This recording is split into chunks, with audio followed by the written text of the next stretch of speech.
Welcome to the 1 Year Bible, the entire Bible in 1 year, cover to cover. May 30th. Today's reading is Job, chapters 28 through 30.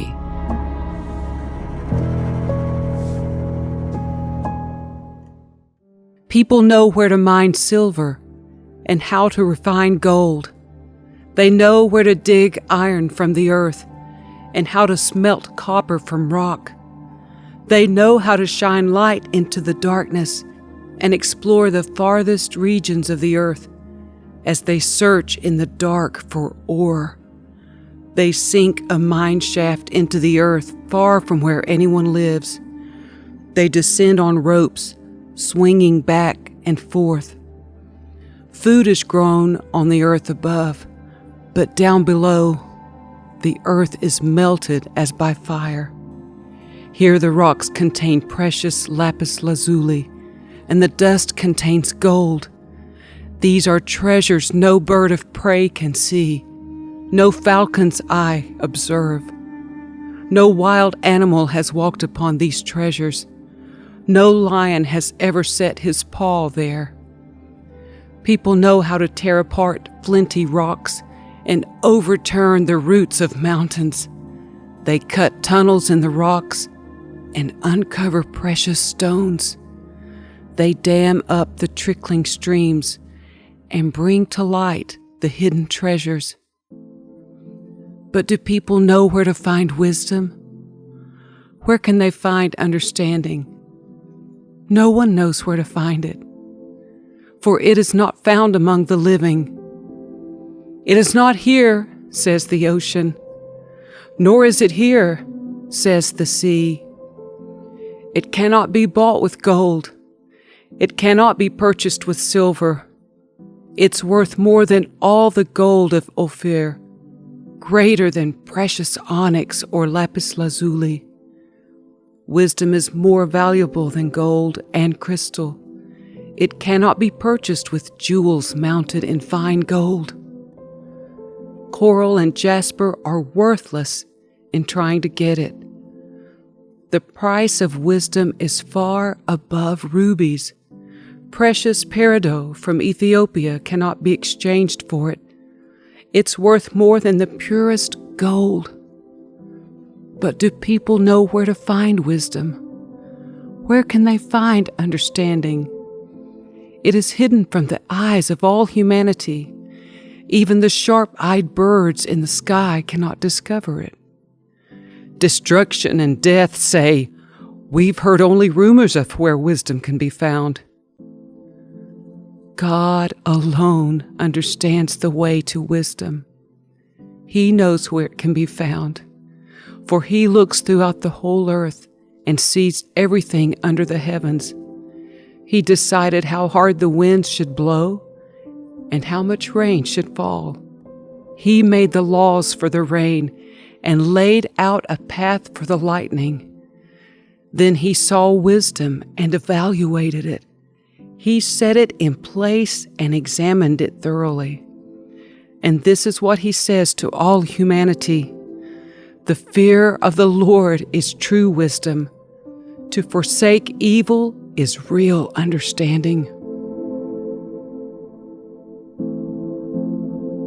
Job continued speaking.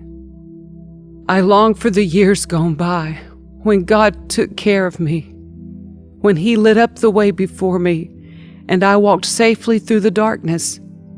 When I was in my prime, God's friendship was felt in my home. The Almighty was still with me, and my children were around me. My steps were awash in cream, and the rocks gushed olive oil for me. Those were the days when I went to the city gate and took my place among the honored leaders. The young stepped aside when they saw me, and even the aged rose in respect at my coming. The princes stood in silence and put their hands over their mouths. The highest officials of the city stood quietly, holding their tongues in respect. All who heard me praised me. All who saw me spoke well of me. For I assisted the poor in their need, and the orphans who required help. I helped those without hope, and they blessed me. And I caused the widow's heart to sing for joy.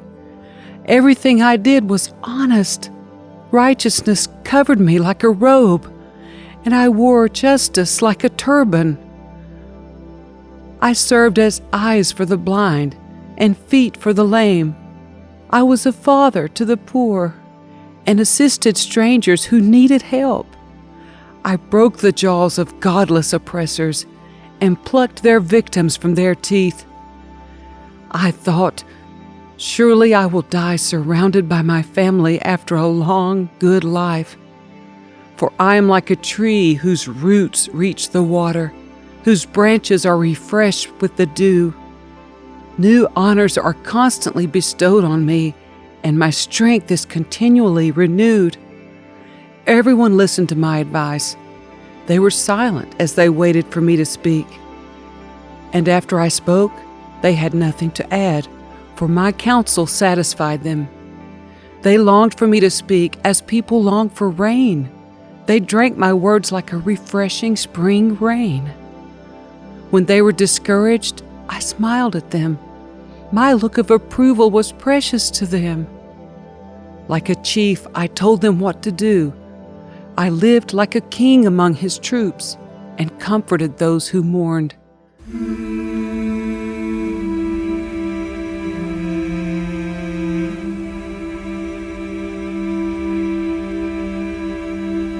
But now I am mocked by people younger than I, by young men whose fathers are not worthy to run with my sheepdogs.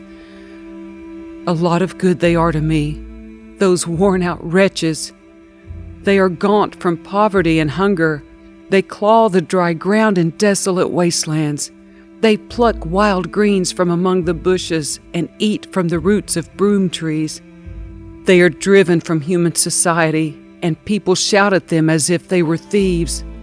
So now they live in frightening ravines, in caves and among the rocks. They sound like animals howling among the bushes, huddled together beneath the nettles. They are nameless fools, outcasts from society. And now they mock me with vulgar songs. They taunt me. They despise me and won't come near me, except to spit in my face. For God has cut my bowstring. He has humbled me, so they have thrown off all restraint. These outcasts oppose me to my face. They send me sprawling and lay traps in my path. They block my road and do everything they can to destroy me. They know I have no one to help me. They come at me from all directions. They jump on me when I am down. I live in terror now. My honor has blown away in the wind, and my prosperity has vanished like a cloud. And now my life seeps away. Depression haunts my days. At night my bones are filled with pain, which gnaws at me relentlessly. With a strong hand, God grabs my shirt. He grips me by the collar of my coat. He has thrown me into the mud. I'm nothing more than dust and ashes. I cry to you, O God, but you don't answer. I stand before you, but you don't even look. You have become cruel toward me. You use your power to persecute me. You throw me into the whirlwind and destroy me in the storm. And I know you are sending me to my death, the destination of all who live. Surely no one would turn against the needy when they cry for help in their trouble. Did I not weep for those in trouble?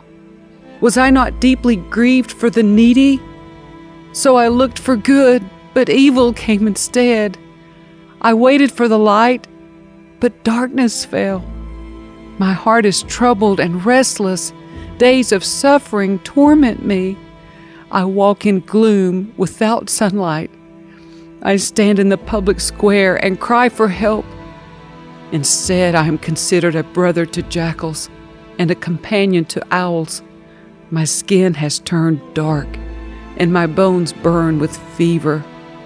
My harp plays sad music, and my flute accompanies those who weep.